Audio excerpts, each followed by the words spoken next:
Hey guys, Joe T here. Today is launch day for PlayStation 5. Got on my favorite PlayStation shirt. I was up late last night refreshing that page and I was able to snag a launch day console on Target. So I'll be going there pretty soon to pick it up, and I'll, I'll show you guys a little bit of the unboxing and a little bit of the console. Okay, so I just got here at Best Buy. I'm gonna pick up my camera and then off to Target. Okay, so now I'm at Target. The moment of truth has arrived. I'm gonna finally get my PlayStation 5.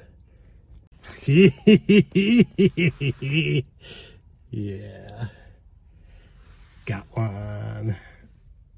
All right guys, we're at the main event here. Finally got my PS5. So let's open up the box, huh?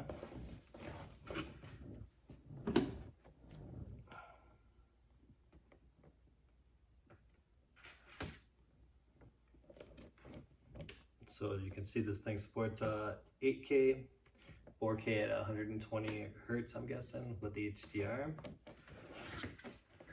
I'll open this guy up here.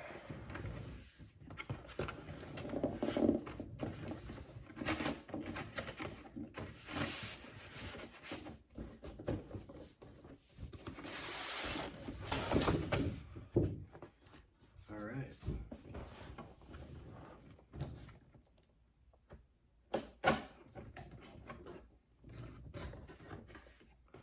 So it even has some diagrams here to kind of show you which orientation you should pull your system out here. Okay. So pull this little tab, lift that up. Probably has all your instructions and your cables. Looks like here's the DualSense controller here. Got some manuals. And here's all looks like all the here's the stand, which I'll unwrap later. And you got a HDMI cable. But I'll go through all that later. In case you're wondering, it's just a two-prong called a polarized plug. And then it looks like they went back to how the old PlayStation went. So like the PlayStation Pro had a power cable that's kind of like a PC, and then this one is like the old school. So that's interesting. I guess it'll probably uses less energy, a little more energy efficient, but we'll see.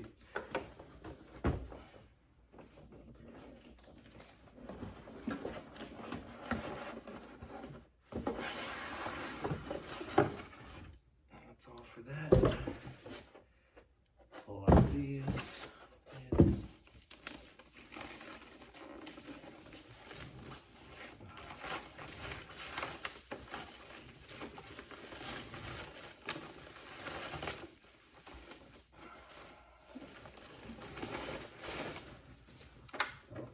Here's the PlayStation 5 and its popped collar glory.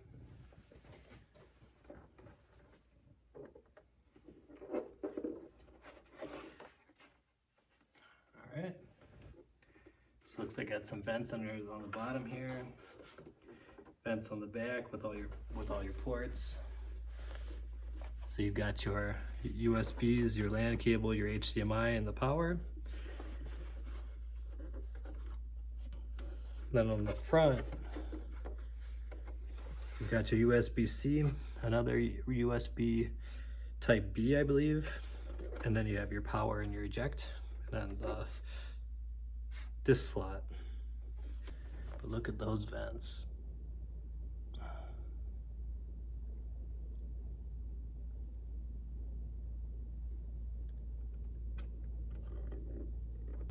One thing you'll notice is it's not as bright white as what it seemed to be when they first presented it on their reveal events. Okay, so that's kind of a welcome surprise for me. It's kind of something I noticed with the DualSense controller as well. I'll probably still swap out the plates, but we'll see how it goes. Definitely heavier, bigger.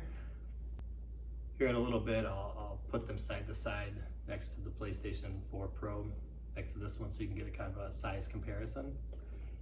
So now it's just a matter of setting it up now. So I've been a PlayStation fan for a really long time, ever since the first one, playing games like Twisted Metal and Ridge Racer and Gran Turismo, and of course Resident Evil.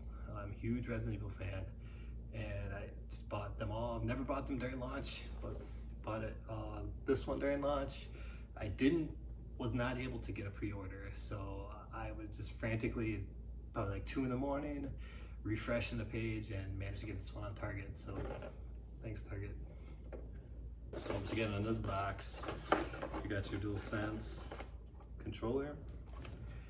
Behind it, you got your USB cable that you'll use to charge and sync. Got your power cable. You have the instructions.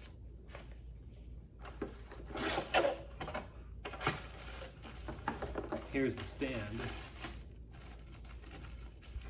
I prefer to vertical stand my PlayStations. I feel like it cools a lot easier. So this is the stand here that you can use to mount it, either vertically or horizontally. And here's the HDMI cable. So there you have it. There's the PlayStation 5. Congrats if you were able to secure one on launch day. If not, stay strong. So as you can see, this PS5 is just absolutely massive compared to this PS4 Pro. And I thought this PS4 Pro already was pretty big, but the size difference is definitely considerable. But I prefer something a little bigger if it has better airflow. I mean, absolutely massive. You can see the differences in the front.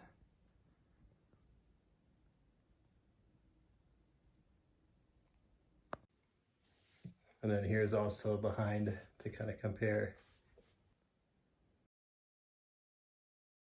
You can see the difference between these two consoles. This uses the big plug like a PC power supply, and this one uses the traditional. So we'll see. That's crazy.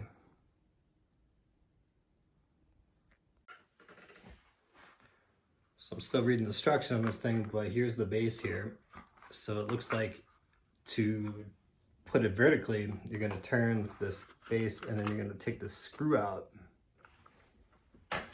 And what you're going to have to do is you're going to have to take this little plug here. You take it out and that's where the screw goes. So we're going to do that now.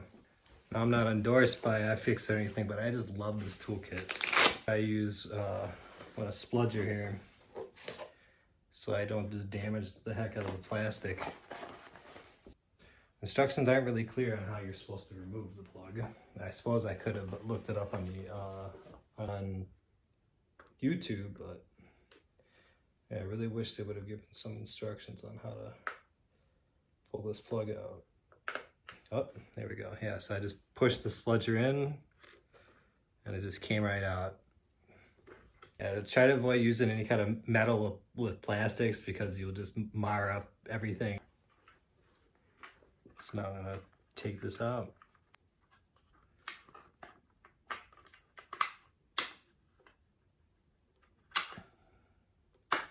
You'll turn it till it clicks. Then you can put the stand on. So yeah, so this hook part that goes in the back. In the back here. It just like kind of fits right in there. And you're gonna line up the screw. Screw that in. I don't feel like grabbing my screwdriver, so this spludge tool will have to do for now.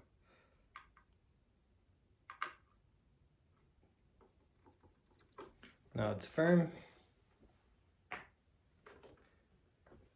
And then you can take the plug and you can hide it in here so it doesn't go anywhere. Just kind of stays hidden right there. Okay, so it's just gonna stand like this. So now I'm gonna hook it up to a monitor, and then I'm gonna pair the controllers and get the initial stages going, like doing software updates. And then from what I see, you just kind of follow the instructions, answer instructions, and I can kind of show them as I go along. So the thing that's also cool here is that you can transfer your PS4 games. Okay, so I'm getting the hook in this thing up. I've got the power in, and then one thing to note about the HDMI cable is that if you're planning to do 120 hertz, you need an HDMI 2.1. So you're gonna have to verify with all your cables. You can still do 4K, but it won't be 120 hertz. I think it'll still be at like 30 hertz or something like that. So something to keep in mind. Okay, so now I have the PlayStation hooked up, hiding behind my monitor. Let's fire it up and see what happens.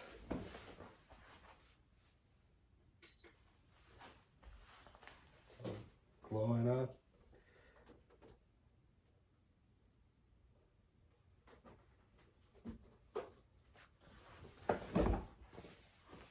Get the PlayStation.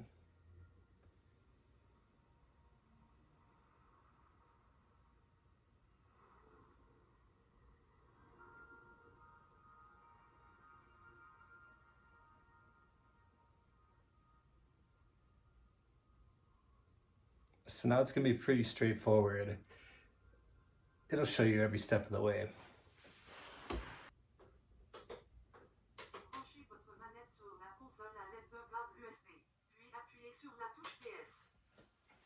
It's kind of funny. It does pretty much all the languages, because at this point you haven't configured the language, so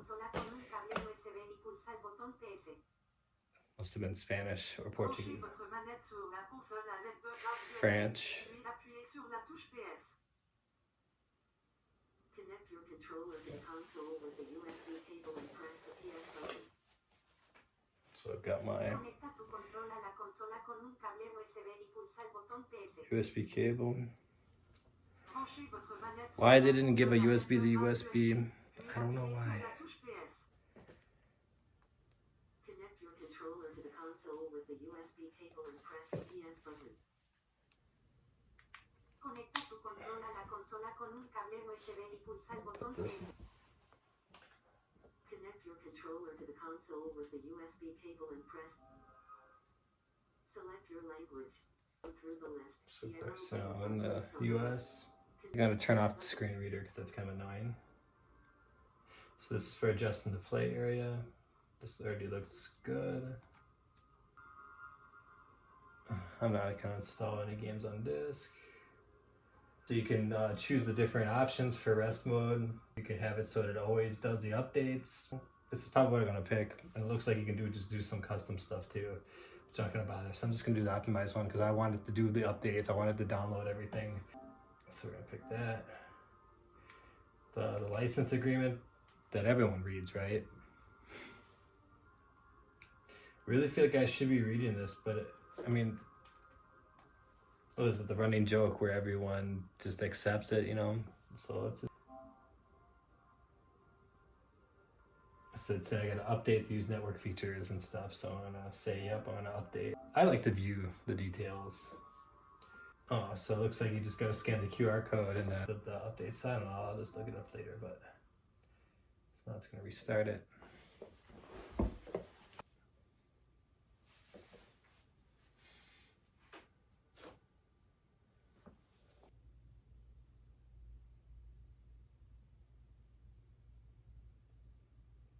I only heard a little bit of fan noise, but it's pretty darn quiet.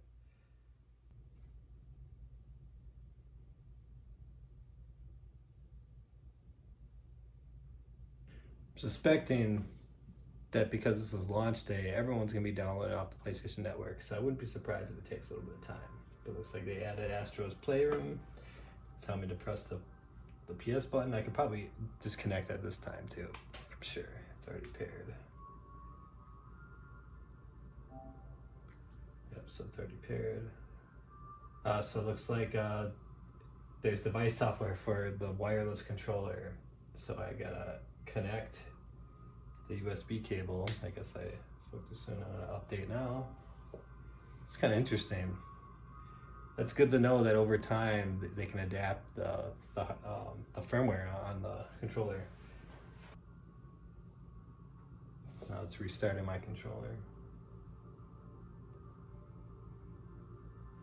Okay, so this part, I'm gonna probably cut this part out, but I'm gonna have to sign into the PlayStation Network. Oh, it looks like I can even use the PlayStation app, so I'm gonna experiment with that. So it's just, I just sign in, and right there, I already signed in. It's pretty easy because we're in 2020 and getting rid of this plug. So now you're gonna be setting up all your stuff here. I'll probably just cruise through this when I edit the video. So it's like the different levels of security that you have. So you're either wide open or you have it totally locked down and you pick what you want. So you got, slow and focused. So I'll probably do like team player. That's kind of like the old PS4 setting where you hide your real identity, but everyone can kind of like add you and do stuff. And I'll probably do team player. And this is where you send stuff to Sony. I don't really like to share a lot of data, so I'm gonna say limited data only.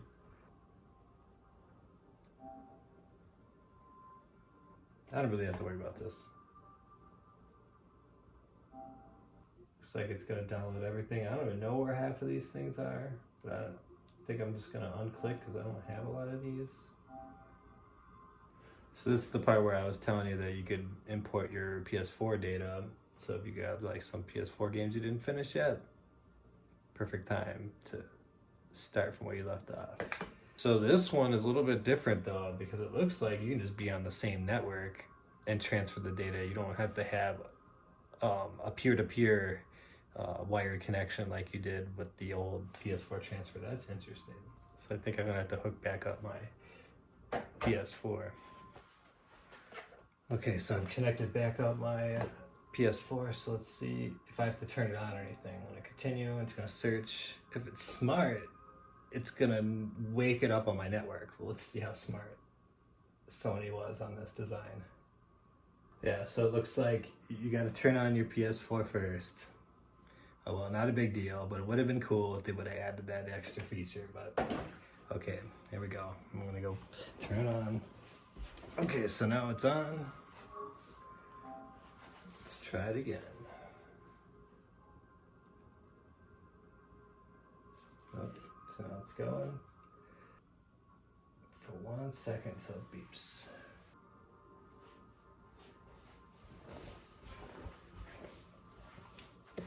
Guessing that's added security features so no one can just infiltrate your network and steal your data. So you gotta have physical access. I'm guessing that's what it is. So it's okay. When I did that, it restarted my PS4. I'm guessing it's gonna put it in some sort of safe mode or transfer mode, and it'll transfer the data. Hopefully I can pick and choose because I don't want it to download everything because I have a 2 terabyte drive over there and this doesn't even have a terabyte of usable space. So just select your user. I might bleep out my username because I'm kind of private like that. Select them. Go next. Apparently I need to sync my trophies up. I'll do that later. Yeah, so it looks like I can maybe pick 2 gigs of saved data. And then here I can choose like what games I want to transfer over. So I want Grand Theft Auto, maybe a little Mortal Kombat, a little Outer Worlds for now, and then I could probably transfer more later. Yeah, because even after selecting those 3 games, like, because right now I only have 500 gigs left, so I'll do Grand Theft Auto, Mortal Kombat, be like Outer Worlds, be a little bit of Tomb Raider, a little bit of No Man's Sky. We'll see how that goes. I think for now that we'll just start with that. And I feel like you can only put a couple of games on here before it runs out, so.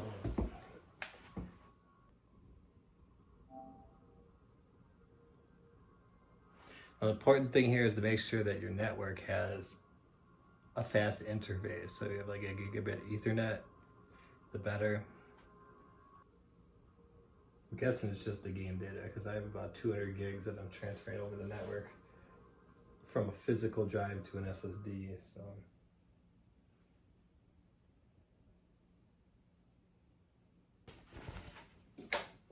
Let's shut down that light. Let's take a look at this PlayStation again.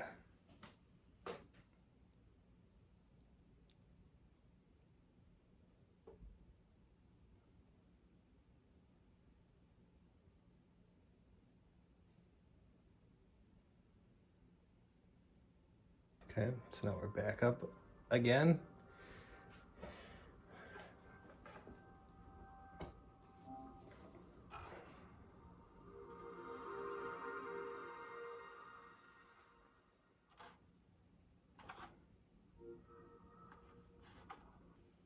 So now we're at the home, but there you have it. It's pretty simple. Maybe later I'll go over the UI a little bit more, but there's the unboxing. There's PS5. So if you enjoy video games and guitars and other gadgets, feel free to subscribe to the channel and there'll be more to come. All right, guys, see you next time.